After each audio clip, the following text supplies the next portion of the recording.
Malaquias capítulo 1, versos 1 a 5. E para que todos participem mais, eu queria convidar você a ler comigo, toda a igreja numa só voz, este texto da palavra de Deus. Leiamos então. Sentença pronunciada pelo Senhor contra Israel por intermédio de Malaquias. Eu vos tenho amado, diz o Senhor, mas vós dizeis, em que nos tens amado?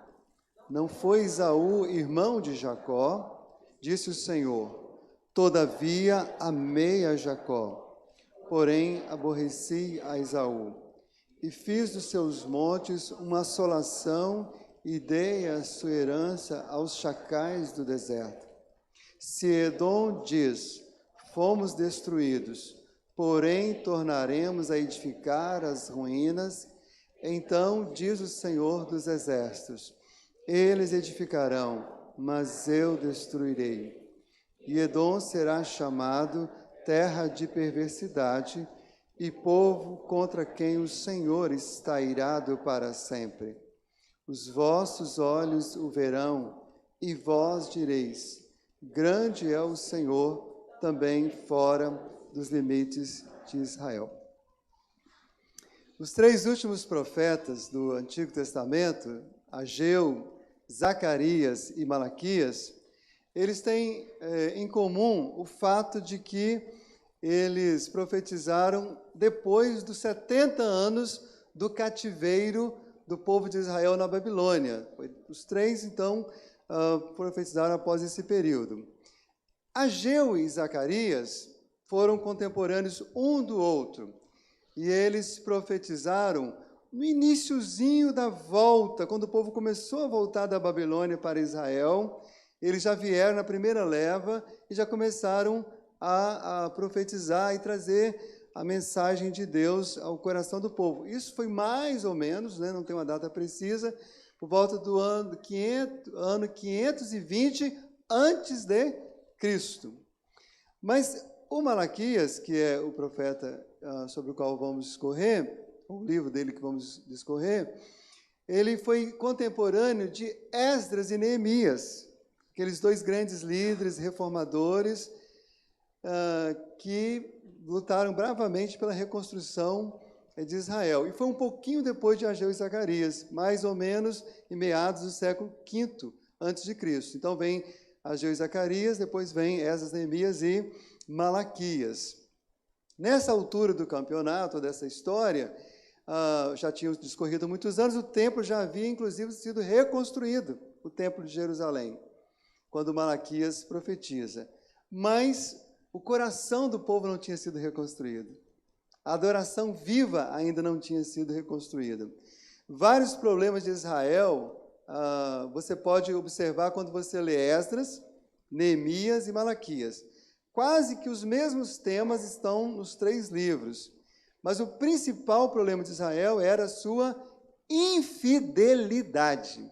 Era um povo infiel. Malaquias vai chamar a atenção para a aliança. Olha, Deus fez uma aliança com vocês, e vocês estão sendo infiéis à aliança. E, de cara, o texto começa com uma palavra pesada. Qual é a primeira palavra aí do texto? Sentença. Sentença, às vezes pode ser boa, mas às vezes pode ser ruim. Mas chama atenção para algo sério, algo que vai ser pronunciado de alguém que tem autoridade para fazê-lo, de um juiz ou de um rei, enfim. Essa é uma palavra que aparece na Bíblia sempre que as profecias são profecias de julgamento. É muito comum no Antigo Testamento. Mas é interessante que, embora a palavra seja pesada, ou meio grave, ou bastante grave, a próxima frase, o que vai destacar logo em seguida, é uma declaração de amor. Olha, tem uma sentença, eu te amo. Eu vos tenho amado, diz o Senhor. Eu sempre amei vocês. Ou seja, Deus estava dizendo que ele tinha uma aliança de amor para com o seu povo. Todavia, essa declaração de amor é acompanhada de um confronto, porque logo em seguida ele vai dizer, mas vós dizeis, em que nos tens amado, Senhor? como a gente tem certeza que o Senhor nos ama? Quais são as provas, as evidências de que, de fato, o Senhor nos ama? Irmãos, o povo de Israel, além de quebrar a aliança com Deus, eles duvidaram do amor de Deus. Eles não percebiam o amor de Deus. Talvez esse seja o pecado recorrente de todos nós, ou da humanidade de uma forma geral. Eu creio que é um sério pecado, ofensivo mesmo a Deus, quando as pessoas não reconhecem o seu amor, não percebem a sua bondade, não se rendem a ela. E ele diz, a sentença contra Israel, tem isso contra vocês, vocês não entendem e não percebem o meu amor. Agora a gente precisa entender que os ouvintes de Malaquias, eles estavam desiludidos, eles estavam desanimados, cínicos até, eles estavam indiferentes para com Deus e para com qualquer tipo de ação de Deus em favor deles. É bom lembrar, irmãos, que a maioria daqueles ouvintes tinham ido ou nascido na Babilônia como escravo, já tinham sofrido ali. Agora eles voltam para Jerusalém, começam a reconstrução, mas as coisas não estavam fáceis para aquele povo. Havia ainda fome, havia ainda muito caos social, econômico, todas as áreas estavam muito ruins. Então a gente percebe que o sofrimento e o pecado juntos endureceram o coração do povo de Israel, de tal forma que eles não percebiam o amor de Deus. Eu acho que isso é uma coisa que todos nós já experimentamos, né? Eu confesso aos irmãos, eu falo isso com muito cuidado, mas eu nem sei se eu posso dizer muito sofrimento, porque eu experimentei muito pouco sofrimento na minha vida. Vejo tantas bondades. Mas os poucos sofrimentos que eu já tive, ou alguns sofrimentos, eles muitas vezes podem nos aproximar de Deus e podem distanciar de Deus. Dizem que o mesmo sol que amolece a cera, né, endurece o barro. E eu não sei, há corações que quanto mais experiências difíceis, mais eles se rendem, mas há outros que mais resistem. O fato que o coração do povo de Israel estava resistindo à graça de Deus, ao amor de Deus, e não conseguia nem mesmo percebê-lo. Mas é para isso que existem os profetas de Deus. É para isso que Deus levanta homens, e eu creio, respeitosamente, quem discorde de mim, mulheres também, que para levantar e abrir a boca, falar em nome de Deus, porque o profeta é aquele que o Deus usa para acender a chama, e aqui eu estou usando a frase de um teólogo, que eu não anotei o nome, mas diz assim, o profeta é alguém que Deus usa para acender a chama da fé em um povo de coração insensível, lembrando do amor de Deus. E eu espero muito que Deus, na sua graça, muito nos ajude para que isso aconteça nessa manhã. E eu quero, com todo amor, dizer para você, eu te encorajo, eu te exorto, que se alguma coisa tem impedido você de perceber e usufruir do amor de Deus, você hoje reflita, você coloque-se diante de Deus, você resolva isso com Deus e você possa experimentar o amor de Deus na sua vida. Embora todos nós tenhamos essa experiência de, às vezes, nos endurecermos diante das dificuldades ou diante de Deus, mas, irmãos, nenhum sofrimento, nada justifica tal atitude. Na verdade, é uma atitude pecaminosa. Precisamos nos arrepender do pecado, de duvidar do amor fiel e perfeito de nosso Deus. Quando duvidamos do amor de Deus, pecamos porque amor é a essência divina. Duvidar do amor de Deus é duvidar do mais essencial daquilo que Deus é. A Bíblia diz, o apóstolo João declara lá na primeira carta, capítulo 4, verso 7, Deus é amor. Então você não vai encontrar o amor verdadeiro em nada que não venha de Deus. Então, essa declaração nesta manhã, eu vos tenho amado, é uma declaração divina. Diz lá o texto, assim diz o Senhor. E a minha esperança em Cristo é que o Espírito Santo, de fato, possa derramar o amor de Deus em seus corações e em nossos corações. Amém, meus irmãos? Que não seja apenas uma informação, uma exposição razoável das Escrituras, mas que haja um operar de Deus nas nossas vidas, nesta manhã, em nosso favor. Israel muitas vezes duvidou e rejeitou o amor de Deus. E muitas vezes Deus argumentou, Deus insistiu com Israel e Deus renovou o seu amor sobre aquele povo rebelde. É isso que vai acontecer mais uma vez através de Malaquias. Você vai observar que durante todo o capítulo Deus insiste nesse ponto, mostra a desobediência de Israel, mas mostra o seu amor incondicional para aquele povo. Deus insiste, eu vos tenho amado. Eu gosto muito dessa expressão, dessa locução verbal, né? Tenho amado, né? Lá no texto da Septuaginta, que é o texto do Antigo Testamento grego, a expressão é um tempo chamado tempo perfeito, que indica uma ação perfeita, uma ação que teve um início, mas que continua sendo executada de maneira contínua, insistente, plena. Então, é como se Deus dissesse, olha, eu sempre amei vocês, eu sempre estou amando, nunca deixei de amar, continuarei amando vocês. Eu vos tenho amado de forma perfeita, de forma completa, contínua, constante. Eu vos tenho amado em todo o tempo. Mas conhecendo o coração, as palavras e atitudes do povo, como Deus conhece as suas, né?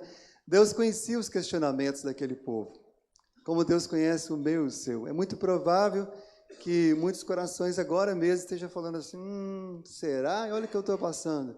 Olha o que eu já passei, olha como é que esse mundo está. Que Deus de amor é esse, né? Alguns agnósticos argumentam contra Deus, dizendo que se existe um Deus, ele não pode ser Senhor e amor ao mesmo tempo. Ou ele é Senhor, ele é amor. Mas a Bíblia diz que ele é Senhor, ele é amor, né? O texto diz, eu vos tenho amado, diz o Senhor. E o fato é que, mesmo ele sendo Senhor, podendo destruir a todos nós, toda a sua criação, ele ainda a preserva por amor, por graça, por misericórdia, que é a causa de nós não sermos todos consumidos diante do Senhor. Mas Deus, então, antecipa, né? Deus fala assim, olha, eu não vou nem esperar vocês me falar, porque eu já sei o que vocês pensam. O que vocês têm me dito é isso. Em que o Senhor tem nos amado? É isso que vocês questionam. Como nós podemos saber e perceber o seu amor?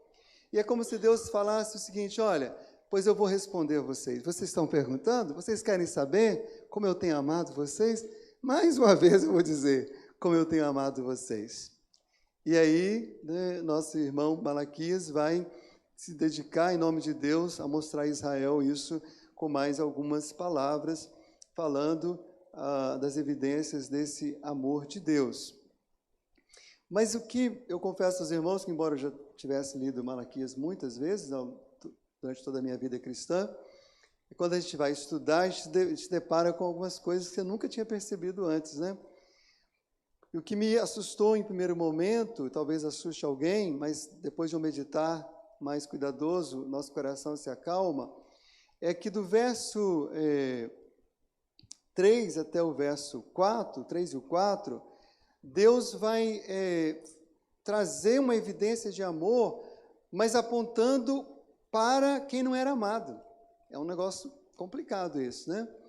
Mas aqui, os irmãos já vão entender, em nome do Senhor Jesus, aqui, na verdade, irmãos, nesse texto, tem duas doutrinas que mais tarde, muitos anos mais tarde, né, os teólogos reformados, lá no século XVI, vão chamar de eleição e reprovação. Quando a gente fala de doutrinas de igreja, né, os presbiterianos creem nisso, os batistas creem naquilo, os católicos creem naquilo, os assembleanos creem naquilo, geralmente a gente tem uma tendência a ficar assim, lá vem me catequizar aqui como presbiteriano, né? Mas eu peço mesmo que você se desarme e que você não preste atenção nos presbiterianos ou nos batistas, em qualquer outra denominação ou qualquer linha teológica, mas preste atenção nas Escrituras. Porque o que está nas Escrituras não pertence a um grupo religioso, pertence a todos aqueles que estudam as Escrituras e creem nelas, independente de qualquer religião. Mas o fato é que, historicamente, os presbiterianos, os reformados, né, a partir do século XVI, destacaram essas duas doutrinas da reprovação e da eleição. E eu preciso trazer esse conceito para os irmãos para a gente voltar ao texto já já. Eleição, o que é eleição? é a decisão divina, né, de Deus, livre, graciosa, soberana, em salvar eternamente alguns homens e mulheres pecadores por meio do Evangelho, da obra redentora de Cristo, do novo nascimento operado pelo Espírito Santo. Então, isso é eleição. Deus escolhe, por sua própria vontade, salvar quem Ele quer. A reprovação. O que é reprovação? É a decisão também livre, também soberana, justa de Deus, obviamente, né? Em não salvar eternamente outros homens e mulheres pecadores, deixando-os entregue aos seus pecados e às suas consequências, inclusive a condenação eterna. Agora, pela manhã, na nossa classe de líderes de pastoreio e liderança, né? Uma das nossas irmãs que estava na classe compartilhou ela como professora, passou uma redação e o menino até escreveu bem a redação, não foi ruim o texto em si, mas era para escrever, eu não me lembro agora exatamente, mas só para exemplificar, tipo, era para escrever um ofício e ele escreveu uma declaração de amor, por exemplo. Então, ele tirou 0, porque não era isso que era para escrever, né? O ponto principal ali é o que é um ofício, o que é uma declaração de amor. Qual é o texto? Que literatura é essa, né? E ela deu 0, mas ia dar oportunidade para que ele pudesse fazer outra prova.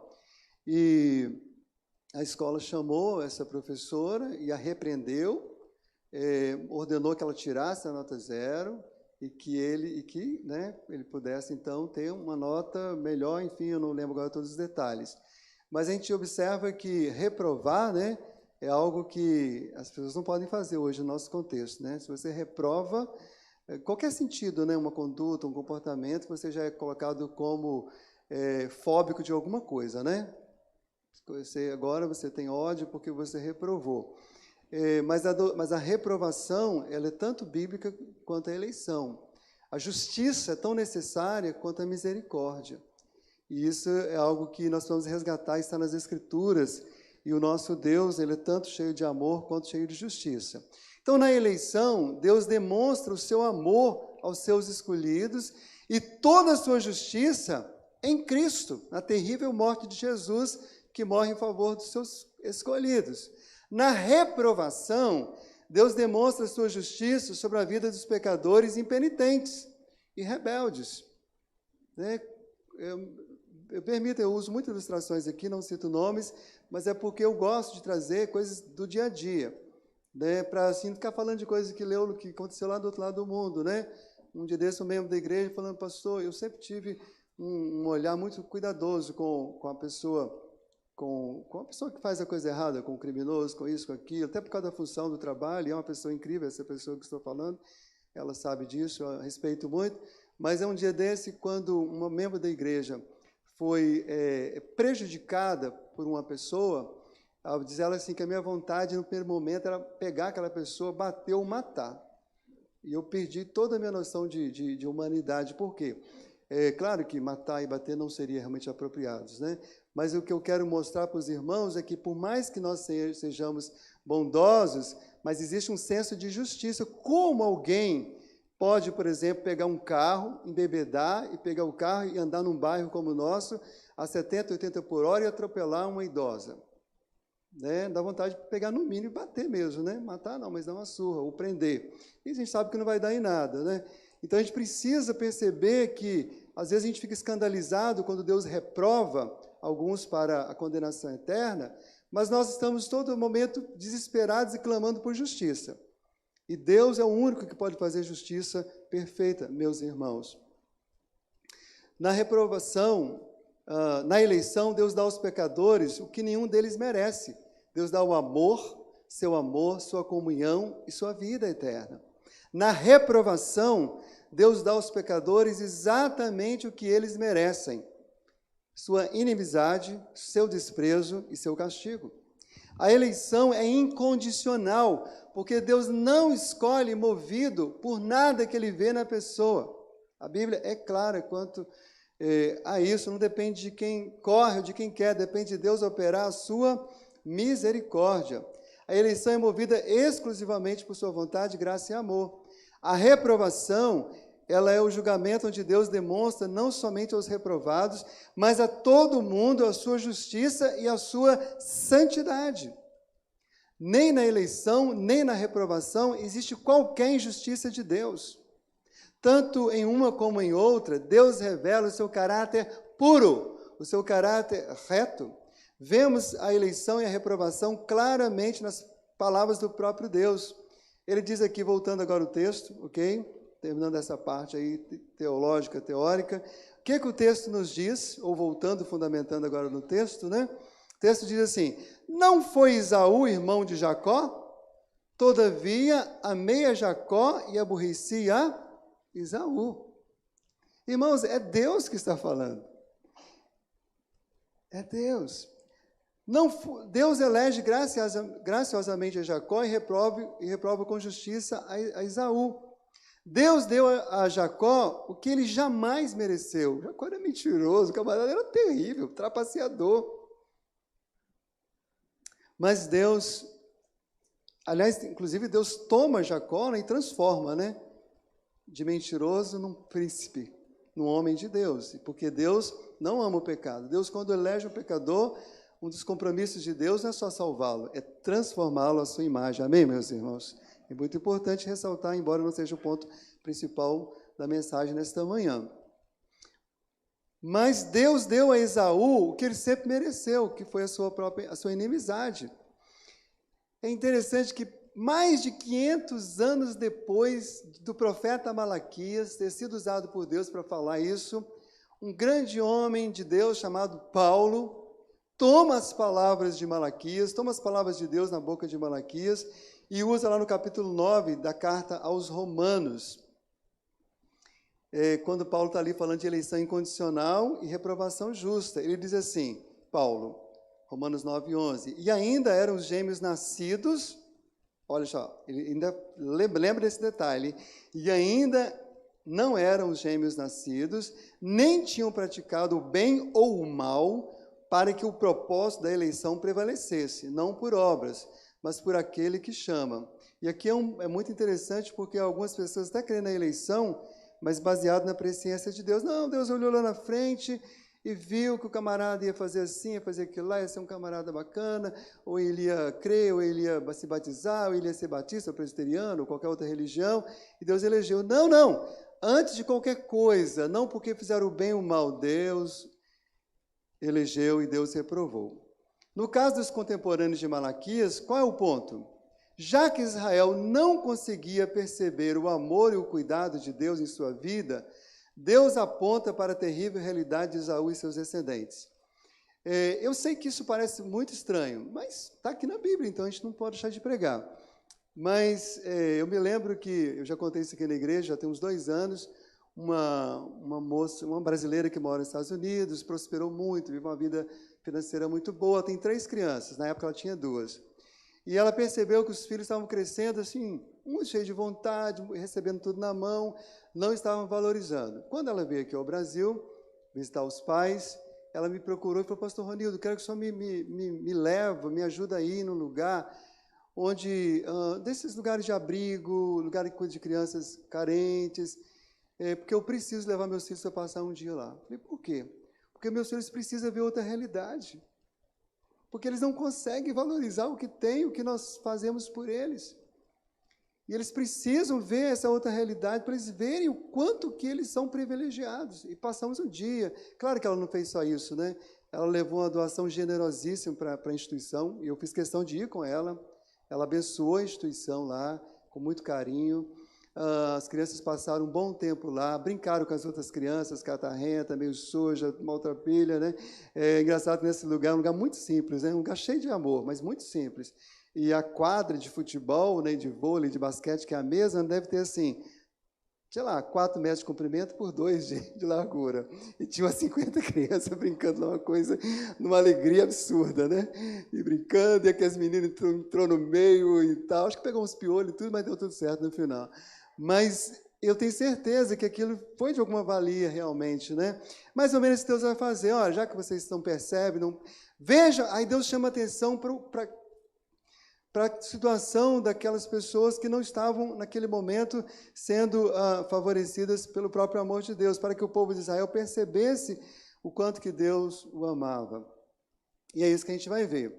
Então, ele vai dizer assim, olha, Deus aponta para a terrível realidade de Esaú e seus descendentes. E observe que o texto aqui usa a palavra Esaú e usa a palavra Edom. Por quê? Edom é uma palavra hebraica que quer dizer literalmente vermelho. Tem a ver com aquela história lá do guisado, da lentilha e tal. Enfim, o fato é que quando se fala Edom e Esaú, ou é a mesma coisa, ou está falando, quando se fala de Edom, está falando dos descendentes de Esaú. Então, quando fala assim, olha para Esaú, olha para Edom, está falando, olha para a história de Esaú e seus descendentes. Deus expressa, então, sua reprovação com Esaú e seus descendentes, dizendo, aborreci a Esaú. E passa, então, a lembrar alguns episódios da trajetória de Esaú e de seus descendentes. E aí vem esse texto bem, que eu acho muito forte, isso aqui, no verso 3 e 4. Olha o que ele diz. Porém, aborreci Esaú, fiz os seus montes uma assolação e dei a sua herança aos chacais do deserto. Se Edom diz, fomos destruídos, porém tornaremos a edificar as ruínas, então diz o Senhor dos Exércitos, eles edificarão, mas eu destruirei. E Edom será chamado terra de perversidade, e povo contra quem o Senhor está irado para sempre. Irmãos, eu creio que, na verdade, o que vemos aqui é uma descrição da situação da humanidade sem Deus. Representa as pessoas todas que estão longe de Deus e que não querem Deus. Esse mal atinge pobres, ricos, orgulhosos, religiosos legalistas, filósofos, ignorantes, insensatos, ideólogos contrários à lei de Deus. Os poderosos, as nações, os grandes estadistas, os ricos e todas as pessoas sem Deus, eles podem até edificar, né? Como a gente vê, grandes edificações em todos os sentidos, seus impérios, seus tronos, mas ao longo da história, Deus tem derrubado cada um deles. Olha a história é nossa professora. Cada um deles, todos os que estão hoje postos, são os impérios deste mundo, que querem mandar, governar, manipular, oprimir, todos serão destruídos pela mão de Deus. Eles podem escrever seus tratados, construir estabelecimentos de ensinos, encher o mundo de livros, mas todos sem Cristo, sem Deus, sem o Pai, sem o Espírito Santo, estão reprovados, fadados ao fracasso, estão condenados. Irmãos, olhemos ao nosso redor.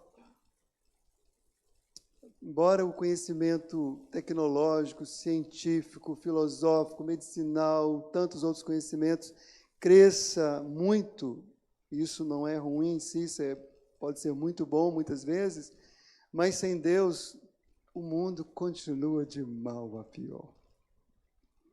De mal a pior. Vemos tragédias e mais tragédias de pessoas, de indivíduos, de famílias, de nações inteiras. Irmãos, este mundo jaz no maligno, exatamente como a Bíblia fala aqui cerca de Edom.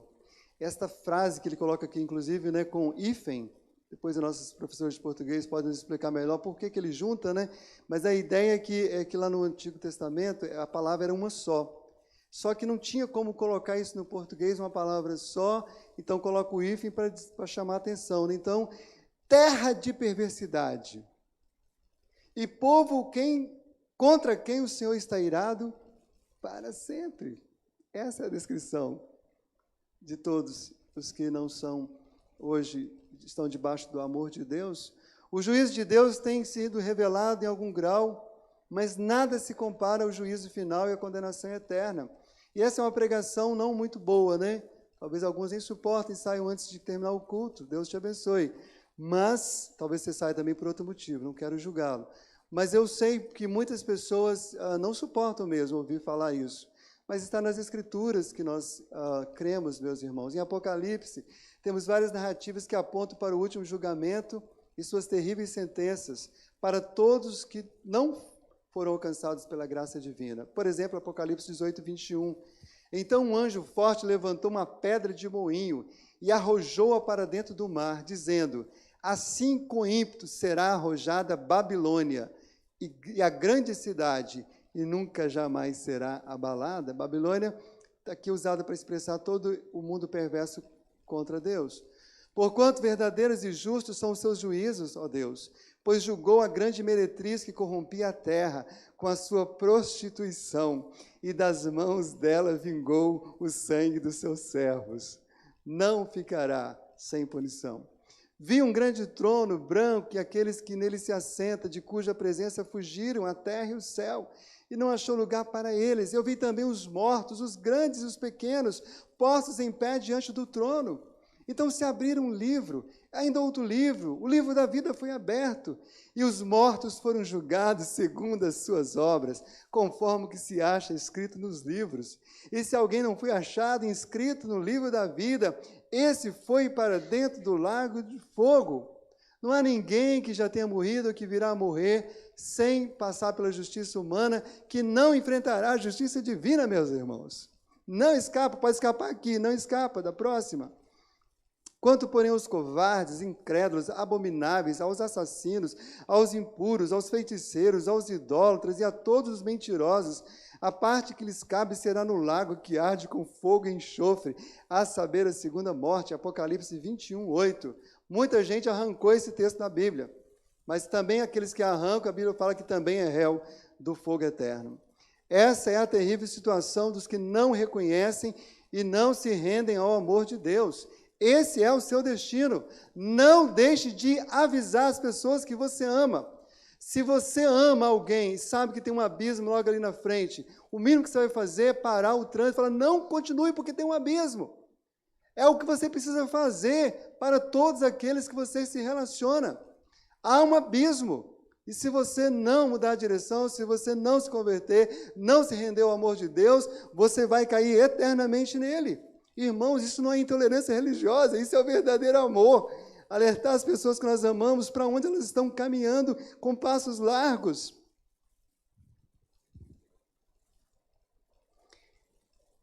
E ao entender a terrível e grande tragédia na qual a humanidade está mergulhada, podemos então enxergar a grandeza do amor de Deus para com todos aqueles que creem nele e o amam, para com todos os seus escolhidos, seus eleitos e seus filhos.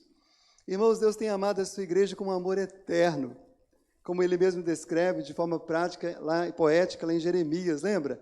De longe se me deixou ver o Senhor, dizendo, com amor eterno eu te amei, por isso com benignidade te atraí. Um amor imutável, incondicional, gracioso, que moveu Deus a nos escolher muito antes de nascermos, conforme o apóstolo Paulo escreve aos Efésios, no capítulo 1. Assim como Deus nos escolheu em Cristo, antes da fundação do mundo, para sermos santos, irrepreensíveis perante Ele, e em amor nos predestinou para Ele, para a adoção de filhos, por meio de Jesus Cristo, segundo o beneplácito de sua vontade. Eu espero que o Espírito de Deus aplique esta palavra ao seu coração, porque foi a única forma que Deus consolou o meu próprio coração, que mesmo sendo convertido a Cristo desde 7 anos de idade, eu só fui ganhar essa segurança quando eu entendi, muitos anos depois, que não tinha nada a ver comigo, tinha a ver com Deus, e que Ele mesmo me chamou para Ele. Um amor imenso que levou Deus, Filho, a se tornar gente, conforme descreve o apóstolo João. E o Verbo se fez carne e habitou entre nós, cheio de graça e de verdade. Vemos sua glória como a do unigênito do Pai. Um tão grande amor de Deus Pai, entregar o seu próprio Filho, mas Deus prova seu amor para conosco, pelo fato de Cristo ter morrido por nós, sendo nós ainda pecadores. Irmãos, eu não tenho dúvida que devemos orar para que o irmão tenha emprego, saúde, eu oro mesmo. Essas coisas são bônus e bênçãos que Deus acrescenta nessa vida terrena. Mas preste atenção, Deus não prova o seu amor para com você, porque Ele curou seu filho, porque livrou da morte, porque livrou do acidente. Essas coisas são também bênçãos de Deus, mas a principal prova de que Deus te amou é que Ele ofereceu o seu filho para te salvar eternamente. Isso deveria nortear e alegrar o seu coração, te fazer deleitar no amor de Deus. Um amor que jamais poderemos explicar, mas podemos experimentar e conhecer, conforme diz Efésios 3,17. Um amor que não pode ser comprado por dinheiro algum, mas é derramado gratuitamente pelo Espírito Santo em nossos corações.